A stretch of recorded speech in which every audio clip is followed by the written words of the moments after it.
So 3 Sundays ago was the last time we were in the book of Ruth. And at that time, I told you about a man named William Cooper. William Cooper he was a man that God saved when he was reading the Bible in a mental hospital after he tried to kill himself. So he writes a song called God Moves in a Mysterious Way. And that's true. If you're a Christian, you know that the way that God works in our lives is often mysterious. We don't know what's going on. We don't know why things are happening the way they are. But we believe God's word, and so we believe that he is working. He's doing something, whether it's good times or hard times. And from the pen of a man who suffered with depression for most of his life, he writes these words, quote, "Deep and unfathomable minds of never failing skill." God has so much skill that you can't get to the bottom of how much skill that he has. He says that he treasures up his bright designs and then he works his sovereign will. That God has designs, he has plans for every Christian.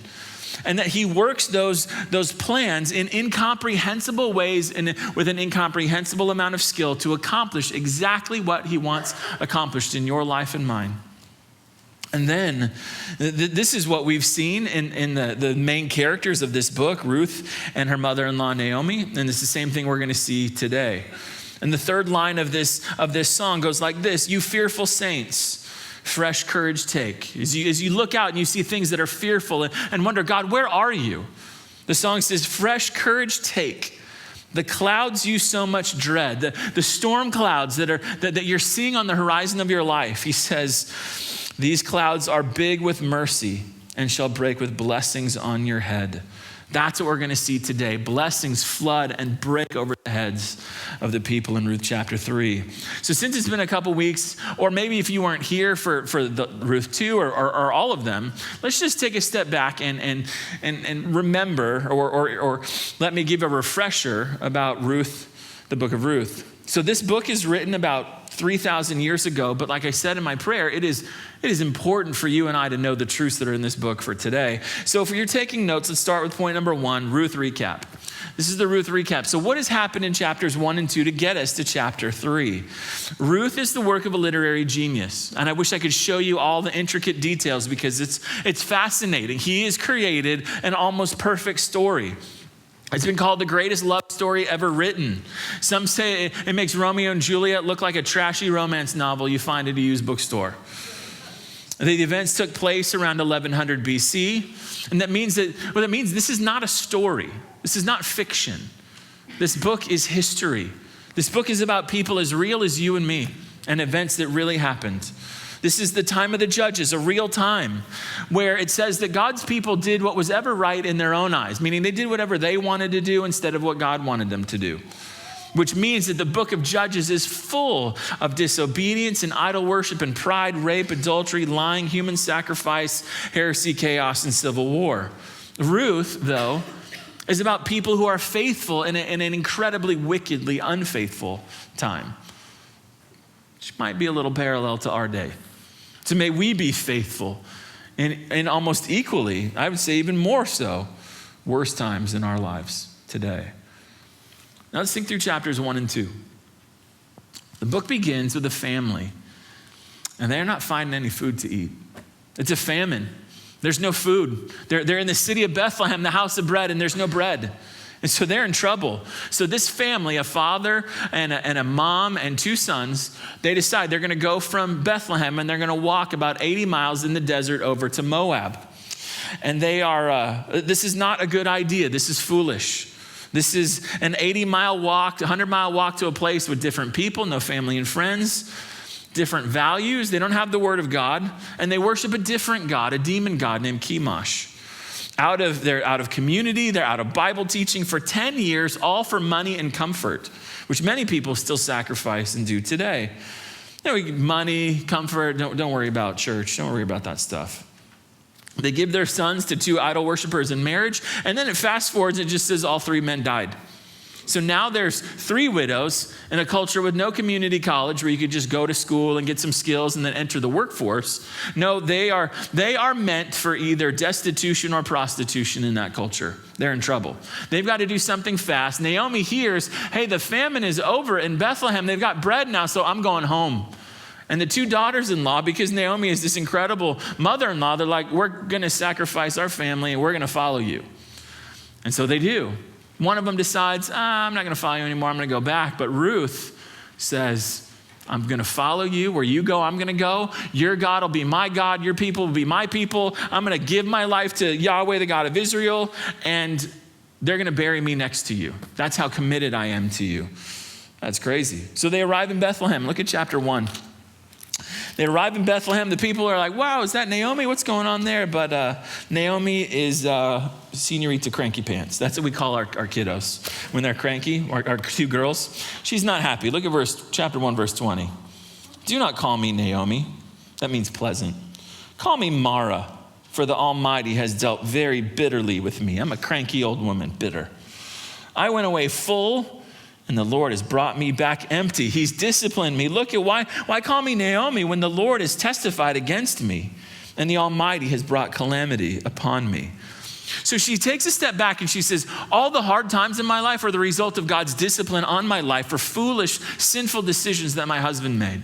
And then, but in chapter 1, verses 8 and 9, she says to her daughters-in-law, may God bless you and be kind to you and give you husbands. May he work in your life. So whether good or bad, Naomi knows that God is at work. She has this foundation that God is sovereign, in control of everything, both good times and bad. This couldn't be more clear in chapter 2, as chapter 2 begins with a man named Boaz. He's a relative of Naomi's dead husband, which is going to be key. It says there in chapter 2, verse 1, he's a worthy man. Speaks of his character, his influence in the community. Probably it speaks to the fact that he's wealthy too. So he's a godly, successful man who owns the field that chapter 2, verse 3 says Ruth, quote, just happened to go working in his field.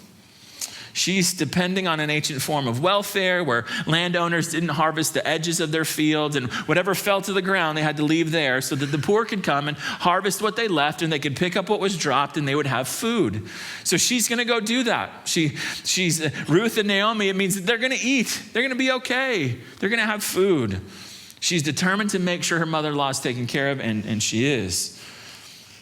But this was backbreaking work. This was hard. This wasn't easy. This was out in the hot sun, dirty, sweaty work. But Ruth doesn't care. Like, it doesn't matter to her. And wouldn't you know who shows up at his own field as Ruth is in there? Boaz, the relative Ruth doesn't know is a relative, but really needs to be a relative, but she doesn't know that yet. You know that because you read 2:1. She doesn't know that because she's not the author. So then what happens is he's like, I've heard about you, and because I've heard about your character, I'm going to be super kind to you and generous. And so he just showers her with blessing. And what that means is that she and Naomi are not destitute anymore. They're not going to starve to death. They're going to eat. They're going to survive. Everything's going to be okay. His generosity is so over the top that he gives her somewhere between 25 and 50 times the normal worker's rations for a day. So look at chapter 2, verse 17. So she gleaned in the field until evening, and she beat out what was gleaned, and it was about an ephah of barley. An ephah is somewhere between 30 and 50 pounds of barley. So it's not just, you've got enough to eat for the day. You're set for a long time. You're set for weeks. They're not going to die. They're not going to starve to death. Boaz is an extension of God's compassion and protection for needy people. And then Ruth has all this barley, all this grain, and she shows up, mother-in-law. Naomi doesn't, she sees this massive amount, this 40 pounds, let's say, of grain. And Naomi, look at verse 20. She sees right through the physical, right to the spiritual, and goes, no, there's something more going on here. Verse 20. She sees this, and then she says, may he be blessed by the Lord, the one who's done this to you. Notice, whose kindness, that's the Lord's kindness, whose kindness has not forsaken the living or the dead. Translation, she's saying, God hasn't abandoned us. He didn't, all these hard times doesn't mean that he's kicked us to the curb and we're done. No, he's causing all things to work together for good because he's with us. He loves us. And this brings us then to chapter 3. Chapter 2 ends about 2 to 3 months before chapter 3 begins. So there's this 2 to 3 month period in between where 6 days a week, Ruth is out there working, sweaty, hot sun, getting more food in order to take to her mother-in-law and make sure that everyone's okay. As we enter chapter 3, there's a conversation going on. There's the harvest is over. Naomi and Ruth are talking, and it starts with a question. So let's call this section, point number 2, the risky resolution. Risky resolution. This is, you'll see. This has got some issues. So what I'm going to do is I'm going to try to tell the entire story of chapter 3, and then at the very end, I'm going to give us some application so how can we take all of this and apply this to our lives? The events of chapter 3, take place between sunset and sunrise in one day. And it starts with a problem, and the problem is this. Naomi's probably 30 to 50 years older than Ruth. Now we're like, well, what's the big deal? Well, in our culture, that might not be a big deal. In that culture, Naomi dies, Ruth is in trouble. She has no covering. She has no help. She's got nothing. She will go back to being destitute, may have to go back to Moab. She's in trouble. Naomi loves her. We saw this in chapter 1. There's deep affection for each other. She wants what's best for Ruth. So look at verse 1. Naomi, her mother-in-law, said to her, "My daughter, should I not seek rest for you, that it may be well with you?"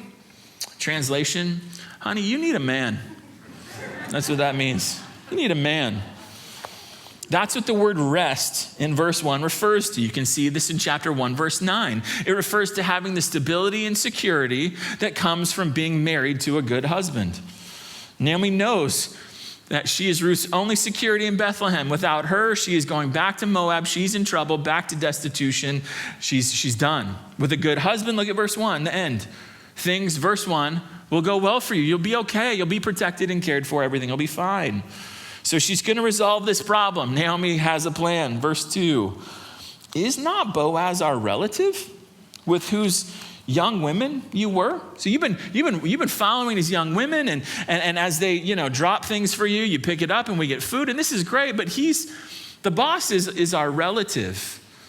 And we read that and go, what's the big deal? This is critical for this entire book right here. I'm going to go into more of it next week, but he's what's called a redeemer. The redeemer was a family member, a brother, uncle, cousin, maybe a larger extended family member who could come in to help when other family members were in trouble. And that's Boaz. So Naomi and Ruth in trouble. Boaz, he could be a redeemer. 2:1 says, notice 2:1. It says that Boaz is a relative of her husband, a worthy man of the clan of Elimelech. So Elimelech was Naomi's husband, so he's part of the extended family, which means he could help us. He can help us. Harvest time is over. Look at verse 2. It says, see, he's winnowing barley tonight at the threshing floor. Now, I don't know if that's like, hey, look out the window. There he is. You see him? Don't know. Or maybe she just knows that that's where he's going to be. Whatever it is, she says, he's winnowing tonight.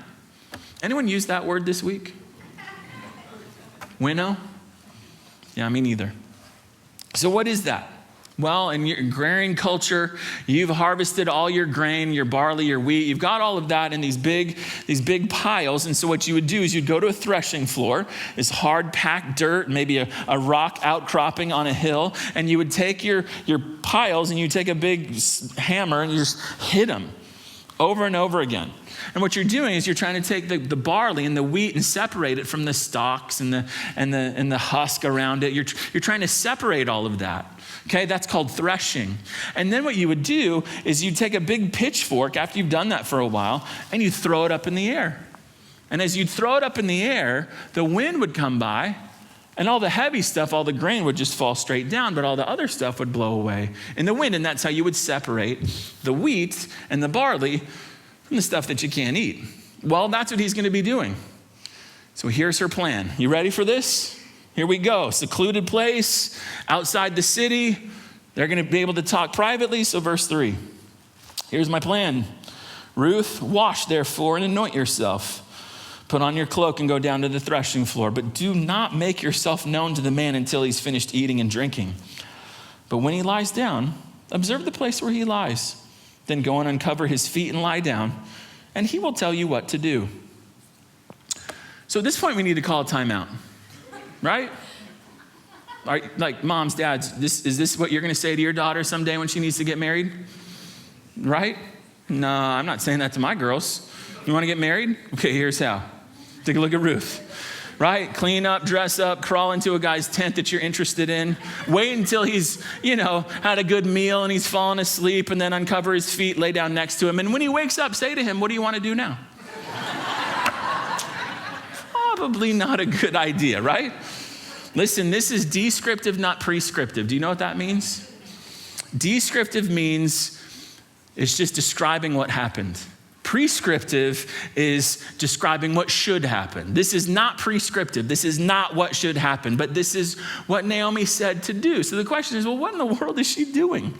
This doesn't seem wise at all. She's telling Ruth, if you walk through verse 3 and 4, she's telling Ruth, hey, I'm going to give you some tips to get a favorable outcome if you follow my directions. Think about it. For 2 to 3 months, Boaz has only seen her as dirty and stinky. She says, so take a bath, put on something that smells nice, and put your cloak on. Now, that word cloak in verse 3 is not fancy. So if you have a translation that says and put on your best clothes, that's not what a cloak is. A cloak is like a walking rug. It's going to be cold out there, so you need to be warm. It's something that men and women wore cloaks. So this is just a generic piece of clothing. So what I want you to see, also, Naomi might be saying this to Ruth. Ruth, you've been wearing the clothing of a widow for a long time now. And so now's the time to take that off. And now's the time to show that you are available for marriage. She didn't, so what I want you to see is what's not here. She didn't get all gussied up. She's not wearing jewelry. Her hair's not braided. Contrary to many just trite scholars at this point, this is I would highly recommend you not doing this, but you can get books and read about this book of Ruth here, and you will read scholar, quote unquote, after scholar saying Naomi's acting like a pimp, and she is pimping out Ruth in order to do a striptease with Boaz so that she uses her feminine wiles in order to grab him as a husband. That's what people say about this book. It could not be any more opposite of this passage, but that's what they say.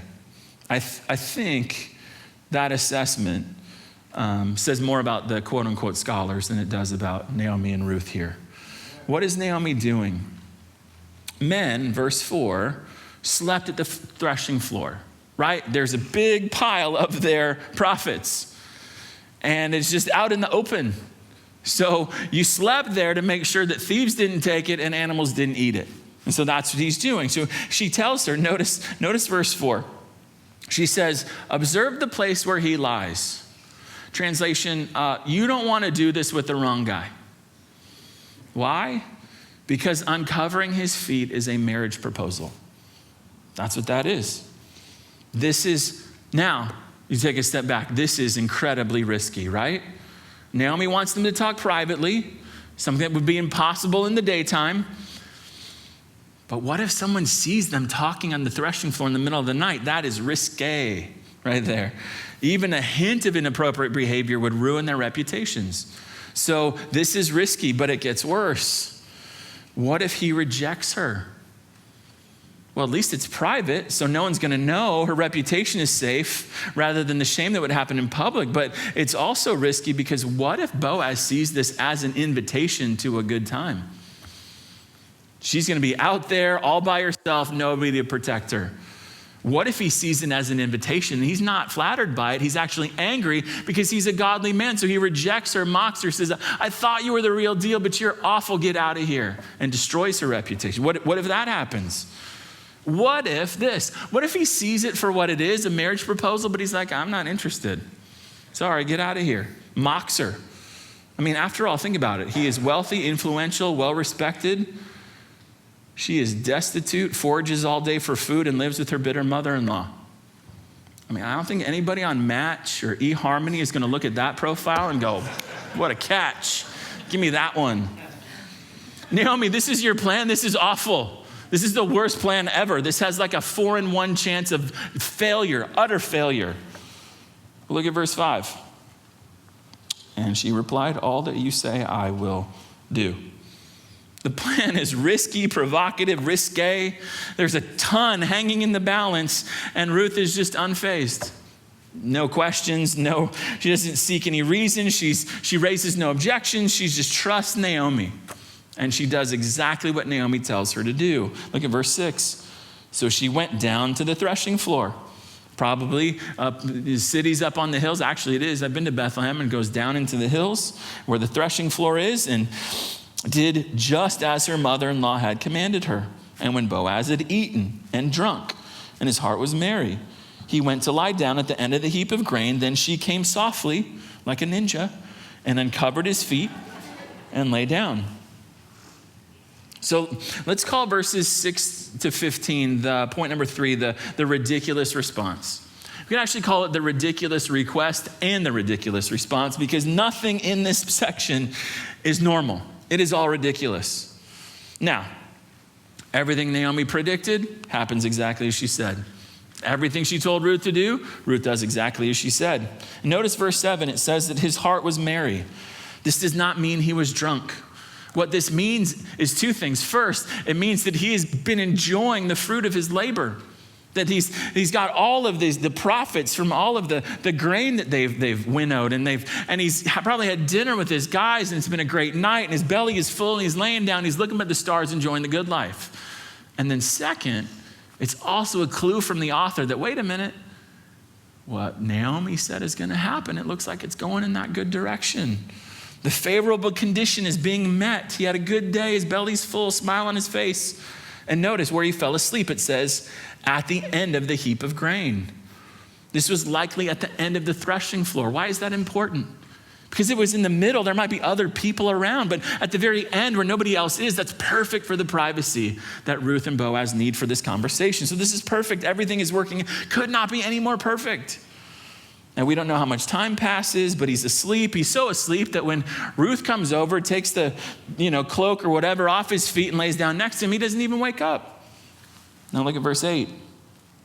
At midnight, so sometime later, the man was startled and turned over. The text doesn't say what startled him. Maybe, I don't know about you, when you've got the air conditioning going and your feet are hanging out, that wakes me up all the time, right? So maybe that's what's happening. It's cold and his feet are hanging out. It's like, oh, it's kind of cold. And he rolls over to look at his feet and he's like, whoa. Look at the text. This is so cool. The author kind of puts us into his head. Verse 8, he turns over and behold, a woman lay at his feet. What in the world's going on here, right? We experience this moment through Boaz's eyes. It's so cool. And how does he respond? How's he going to respond? Verse 9. Who are you? It's dark. Doesn't recognize. She's clean. So he doesn't recognize her maybe. I don't know. Verse 9. She answered, I am Ruth, your servant.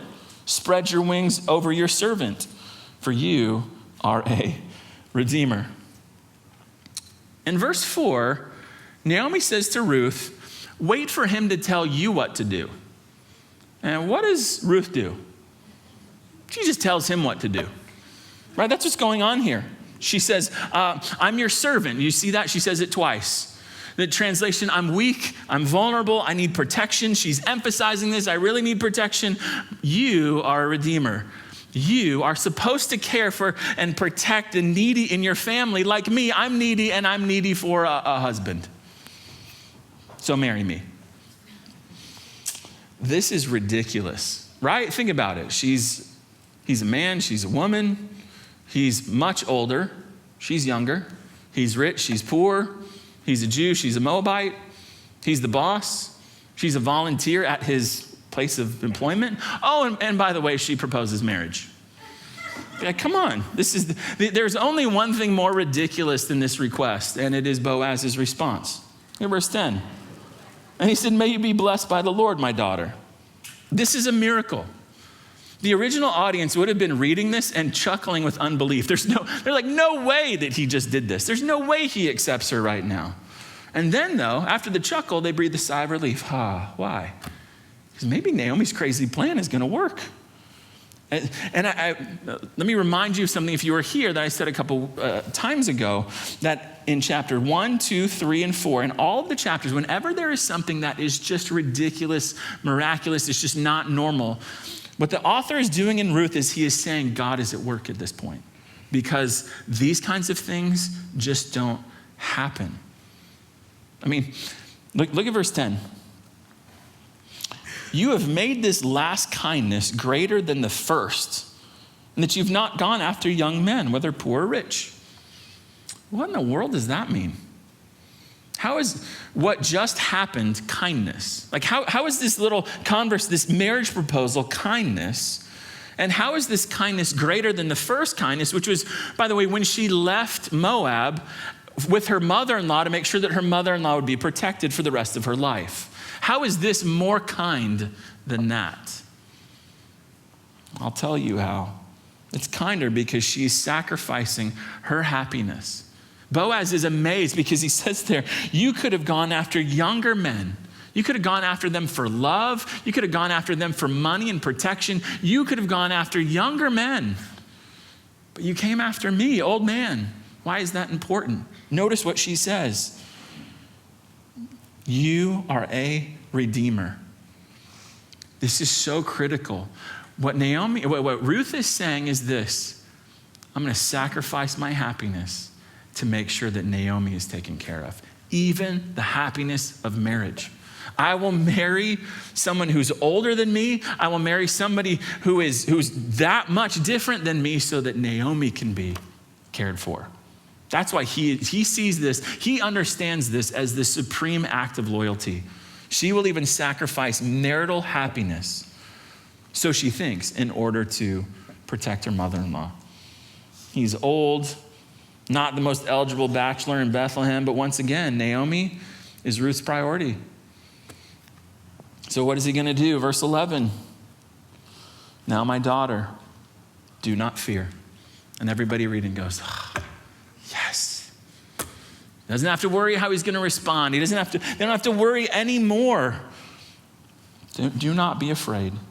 I will do for you all that you ask. Why?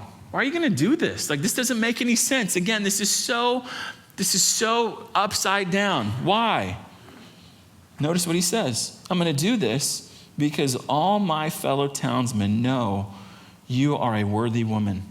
I'm not doing this because I have to. I'm not doing this because I'm forced to by some law. I'm doing this because of your character.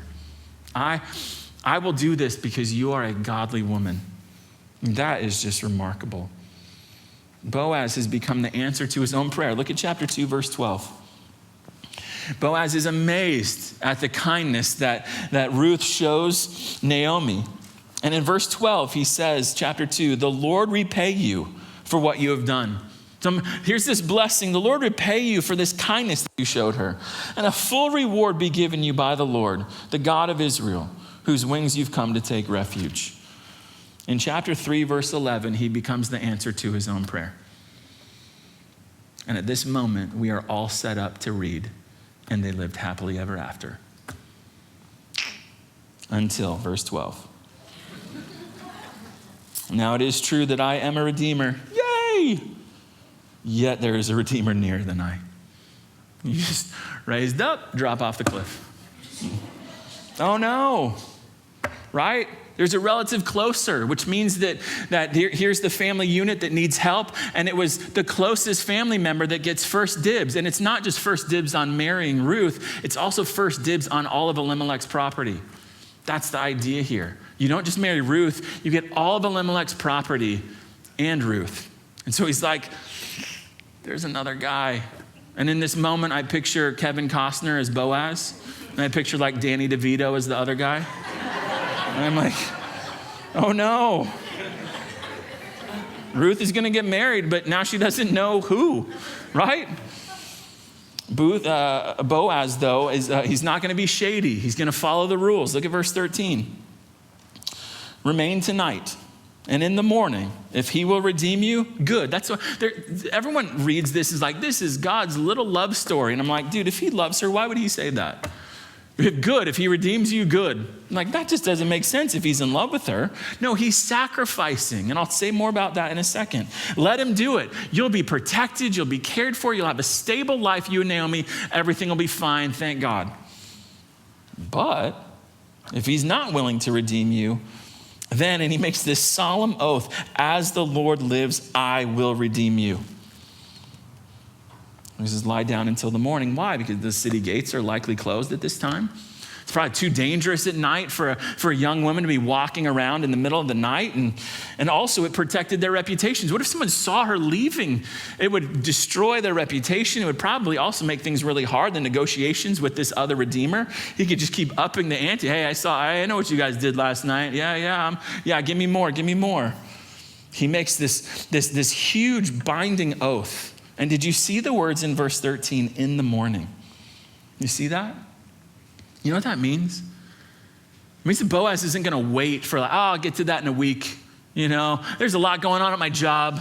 So I got to, all this barley stuff, and I got to, I'm going to take care of this today, right now. I'm not going to wait any longer.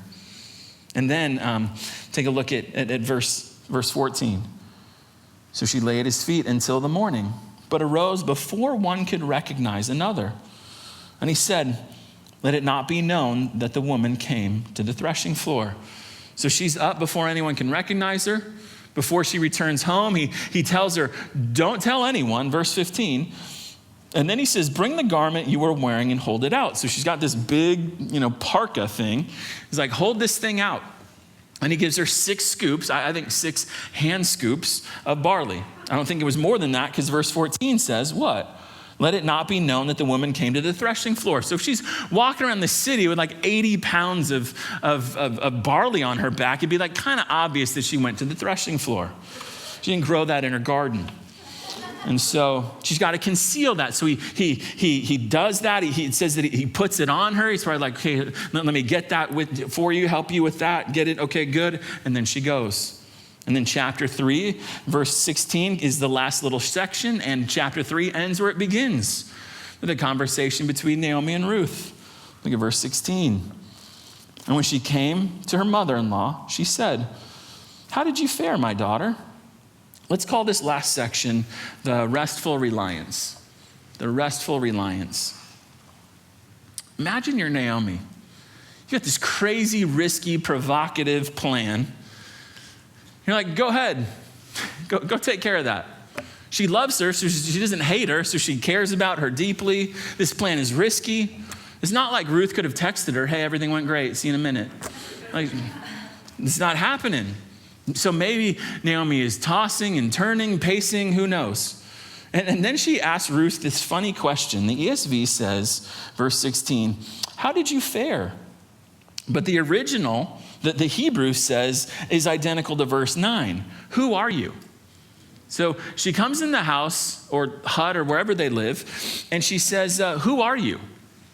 Like, is it too dark in there? Like, what's going on? I don't think that's what it is. I think what Naomi's saying to her is, has your identity changed? Are you someone's fiance now? And Ruth responds, verse 16. Then she told her all that the man had done for her. She summarizes what we know from the account, saying, and then she adds something that we don't know, saying, here's what Boaz says to her. These 6 measures of barley he gave to me, for he said, you must not go back empty-handed to your mother-in-law. These words recall part of a conversation as she was leaving, and they are loaded with meaning. And I want you to see this. So see that word in verse 17, empty-handed? Turn to chapter 1, verse 21. I read this to you earlier. Naomi is showing up. She's going into the city of Bethlehem. Everyone's like, oh, who's this? There's a buzz going on. Naomi's home. She's cranky. And so she says in verse 21, I went away full. I had a husband and sons and everything was great. I went away full, but the Lord has brought me back, what? Empty, same word. I don't know whether Boaz knew that she said this in 121 or not, but God knew. And so what's happening here? What we're seeing is that Naomi has come full circle. The story starts and she's full. Eventually she's I'm empty. And now in chapter 3 with Boaz's character, she's all the way back to full again. She's not empty anymore. The barley is more than an act of generosity. You read it, it's like, oh, he's so generous. This is not generosity. You know what this is? This is a down payment. He's saying, I'm giving you this barley as a token and pledge that I'm coming back to redeem you and Ruth. He is making a promise with this barley. And this barley is a significant part of this book. And I want you to see this too. So look at chapter 1, verse 22. You're still in chapter 1. Notice how the chapter ends. Chapter 1, verse 22. And they came to Bethlehem at the beginning of barley harvest. Well, that's interesting. Look at the end of chapter 2, verse 23. So she kept close to the young women of Boaz, gleaning until the end of the, what? Barley and wheat harvests. And now chapter 3 ends with this 6 measures of barley. What's happening here? Barley is more than just, in this book, it's more than just a grain that you smash and you turn into bread. Barley is evidence that God is showing his grace to Naomi. In chapter 1, they show up when? Destitute, starving, just as the harvest is starting and they're going to be able to eat. That's grace. Chapter 2, they get this massive amount of barley. And look at chapter 2, verse 20. Naomi says, may he be blessed by the Lord whose kindness has not forsaken the dead or the living. She sees through the barley and goes, no, there's more here to this. This is proof that God is with us. He is faithful. And then chapter 3, this is more than a gift. This is God saying to her, you can trust me. I'm in this. I'm with you.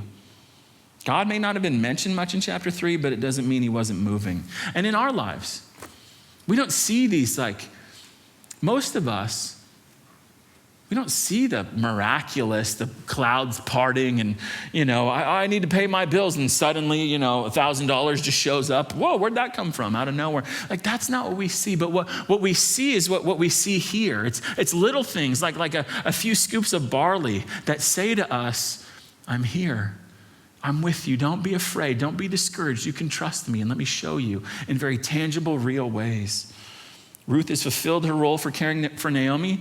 She got Boaz to marry her. And so verse 17, these are the last words of Ruth in this book. And verse 18 are the last words of Naomi. And they're an expression of confidence that God is at work in their situation. Look at verse 18 of chapter 3. She replied, wait, my daughter, until you learn how the matter turns out. For the man will not rest, but will settle the matter today. That little phrase there, how the matter turns out, describes what happens when you throw dice. You don't know what it's going to do until the matter turns out. And then you see, okay, that was a score, flip a coin. That's what she's saying. She says, hey, there's nothing more we can do now. It's out of our hands. So let's just rest and see what Boaz, but really let's see what God is going to do. And that's what happens. The storm clouds of desolation are gone. The blessing is now breaking on their heads. And we trust, hey, Boaz is going to take care of this. Everything is good. But Ruth is going to be married soon. But is it going to be Kevin Costner? Is it going to be Danny DeVito? And that's next week. So that's chapter 3. But what's the point? What's the point of all that? Why is this in the Bible for you and me? And I think the reason is that you and I need to appreciate God's people. Appreciate God's people. Why do I say that? Throughout the Bible, especially the first 7 books of the Old Testament, God is taking lemons and making lemonade. You know that, right? You read these early chapters of the Bible and it's like sin after sin after sin. All these people that God's working through, they're liars and they're fornicators. It's just awful. And you're like, and God's just sitting there going, here we go again, turning a lemon into lemonade, taking what you meant for evil and turning it into good. He does that all throughout Genesis, Exodus, Leviticus, Numbers, Deuteronomy, Joshua, Judges, but not Ruth. He doesn't have to do it in Ruth, right? Why? Because these people are godly. These people follow God. They're faithful. I think the author wants us to marvel at 2 things. One is this miraculous provision of God. He's compassionate. He cares for the vulnerable. But how does he do that? He does it through godly people. He does it through people who follow him, who do what he says, who express his character coming through their lives. The word repeated over and over again in the book of Ruth is the word kindness. There's not a word in English that translates this word well. And so you follow this word throughout the Bible, and it's translated kindness, but it's translated compassion, mercy, grace, love, faithfulness, loyalty. There's all these different ways to translate because there's no one English word that captures this Hebrew word. But I want you to think about it for our characters so far. Think about Naomi. Chapter 3 begins, and she's thinking about Ruth. Things aren't going to be good for her. I need to find her a husband. I got a plan. And that entire plan, as risky as it was to bless Ruth and to help her. That's kindness. Think about Ruth, chapter 3, verse 10. Boaz says, hey, it was kind of you to leave your homeland and follow your mother-in-law. It was kind of you to come to this threshing floor and propose marriage to me so that you could be a blessing to your mother-in-law and protect her. Everything that Ruth does, everything she does in this book, there's not one thing that she does in this book that is not an expression of kindness, this word. That's why she's called a worthy woman, which is the same adjective used of Boaz. Aside from how he treats his workers, think about his kindness to this destitute, poor, starving widow. People would just push her aside because she's a foreigner. She worships other gods that could pull us away from the true God, but yet he's not just kind to her, he's excessively generous with her. And then there's chapter 3. And then you'll see next week in chapter 4, he's willing to have a child with Ruth so that the name of her dead husband could continue and not die. Like everything this guy does is not for his own personal gain, but for others. And you know why that is? Because in this book, the most kind person in Ruth is not any of those three. The most kind person in this book is God. Amen. 3 times he is called kind. Chapter 1, verse 8. Naomi prays that may God deal kindly with you as you have dealt kindly with my husband and my sons. Chapter 1, verse 20, Naomi recognizes that Boaz's generosity is not only a reflection of his kindness, but is God's kindness coming through him, so that they don't starve to death. And now chapter 3, that kindness is being extended beyond food to now giving both of these destitute widows an overall life of stability and security. What we're seeing in all of these miraculous, ridiculous, unheard of responses is actually God's kindness coming through the godly character of these 3. And this word redeemer used for Boaz is also used for God. And so Isaiah 41:14, Yahweh is, quote, your redeemer who helps you. See the connection there? He's your redeemer, but he helps. Isaiah 52:9, the one who, quote, has redeemed Jerusalem is the one who comforted his people. He's the redeemer and he comforts. He brings grace and help and compassion. Isaiah 54:8, Yahweh, your redeemer, will have compassion on you. This shows the closeness of his relationship with his people. He treats his people as if we were his family. I mean, we do call him Father for a reason, right? And Jesus in Hebrews 2:11, you know what he's called in Hebrews 2:11? He's called our brother. Christian, in the kindness of Naomi, Ruth, and Boaz, we see reflections of the kindness of God that is ultimately expressed in Christ, who Galatians 3:13 says, quote, redeemed us from the curse of the law by becoming a curse for us. He didn't redeem us from starvation. He didn't redeem us from destitution. He redeemed us from hell. Rescues us from hell. He saw the need and he ran to the need. But even more than that, Galatians 4:5 says Jesus, quote, redeems those who are under the law so that we might receive adoption as sons. Christian, you have been adopted into God's family, so he really does treat you like family because you are family. You call God Father, but think about that. Who else calls God Father in the Bible? Oh, Jesus. You know why that's important? Because you get to call Father. You get to call God Father. You get to use the same title for God that Jesus uses for God. Jesus takes his relationship with God and he shares it with you. So you don't call him stepfather. You don't call him, you don't call him something less then the same thing Jesus calls him. Because you get the same relationship that he has. That's what it means to be saved. If you're not sure that you have that, this is not just, oh, I don't get to go to hell. This means that the God of the universe is your Father and protects you and redeems you and cares for you and is compassionate towards you now and for the rest of your life. There's really every reason for everyone in Ruth not to be kind to one another. It's not a stretch for Ruth to go, yeah, I'm going to go home. I'm not going to go with you there. It's really not a stretch for Boaz to go, man, you stink. Like, good to know you. My life's pretty good. I don't need all of these, I got, my life is taken care of here. No, not at all. There's these people, God's kindness comes out of them, and in that they become admirable. So in the same way, let's be a church of Naomi's who put what's best for others above what's best for us. Whether that's where we live or go to school or our jobs, our families, our church.